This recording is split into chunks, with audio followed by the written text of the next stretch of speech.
para warga bioskop dan kumpulan manusia yang suka ketawa biar lupa masalah hidup. Hari ini kita bahas satu film yang gimana ya ketawanya kayak ditonjok dari belakang, tapi dramanya nyolek hati pakai ujung sendok sayur. Yup, agak lain menyala pantiku. Gua tuh awalnya masuk bioskop nggak bawa ekspektasi tinggi. Soalnya ya, kalian tahu sendiri film kedua itu kayak mantan yang ngajak balikan. Katanya sih lebih dewasa, tapi endingnya kita yang nangis. Tapi ternyata, film ini adalah kombinasi tidak sehat antara ngakak, nahan napas dan mikir. Bang Aco ini ngedirect film atau mau menguji batas jantung manusia? Jadi 4 sekawan ini, Bene, Oki, Jegel, dan Boris, kali ini berubah jadi polisi. Iya, polisi. Polisi yang kalau masuk rekrutmen aja mungkin dilarang Tuhan. Bukan karena jahat, tapi karena kekonyolan mereka tuh kadang kayak dosa kecil yang numpuk jadi dosa besar. Tugas mereka, nyari pembunuh anak wali kota yang ngumpet di panti Reda. Dan buat nyelesain kasus itu, mereka sampai harus nyamar masuk ke panti.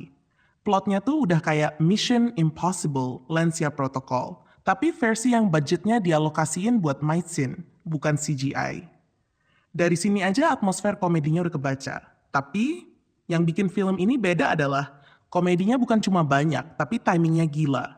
Ada beberapa scene yang bener-bener bikin gua mikir, ini orang-orang nulis skripnya sambil waras apa sambil ngidam roti sobek. Dan jangan bohong, lu pada pasti tahu 2 adegan legend yang udah kena spoil dari sneak preview. Itu adegan, sumpah, ketawanya sampai ketarik tulang punggung. Jegel dan Boris? Aduh, itu 2 manusia kayaknya punya blessing khusus dari Tuhan, bikin orang ketawa tanpa syarat. Bahkan adegan sedih pun lu bisa merasakan keseriusannya walaupun muka mereka memang defaultnya lucu.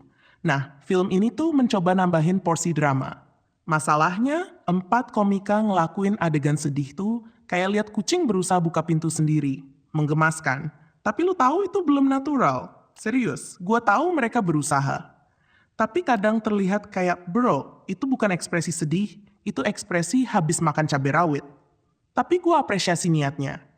Karena drama di film ini sebenarnya penting untuk ngasih daging ke karakter masing-masing. Boris dengan rumah tangga yang retak, Jegel yang harus kirim uang ke kampung, Bene dengan adeknya, Oki dengan biaya persalinan. Semuanya relatable.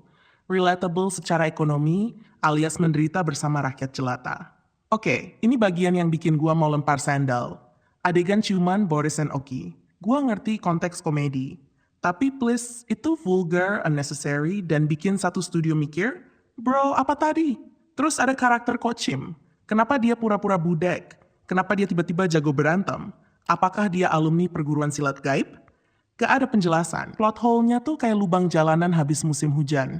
Nggak parah banget, tapi tetap bikin kesel. Bagian panti Reda? Nah, ini unexpectedly nyentuh. Ada lansia yang ditinggal anak, ada yang kesepian, ada yang cuma pengen ditemenin. Bagian ini bikin penonton tiba-tiba hening, terus 10 detik kemudian ketawa lagi karena punchline-nya brutal. Aco tahu cara mainin perasaan penonton kayak main Mobile Legends pakai cheat. Kadang dibikin menang, kadang dibantai. Dibanding film pertama, gua pribadi masih suka yang pertama karena unsur kejutan lebih kerasa. Tapi film kedua ini tetap solid, lucu, niat, dan matang. Komedinya naik kelas, dramanya mencoba naik kelas, dan kritik sosialnya ini penting, nggak kaleng-kaleng. Jadi pertanyaannya, apakah Agak Laen 2 lebih bagus dari film pertama? Menurut gua enggak, tapi beda. Dan beda di sini bukan kekurangan. Film pertama punya kejutan. Film kedua punya kedewasaan. Komedi mereka makin terarah. Aksi mereka makin niat. Kritik sosialnya makin pedas. Dan film ini ngasih kita satu hal penting. Bahwa di balik semua tawa, ada luka-luka kecil manusia yang kadang cuma bisa disembuhkan. Lewat ketawa itu sendiri. Dan jujur aja, kalau film komedi Indonesia bisa sematang ini, gue yakin kita udah masuk era baru. Era dimana kita bisa ngakak sambil mikir, dan mikir sambil ngakak.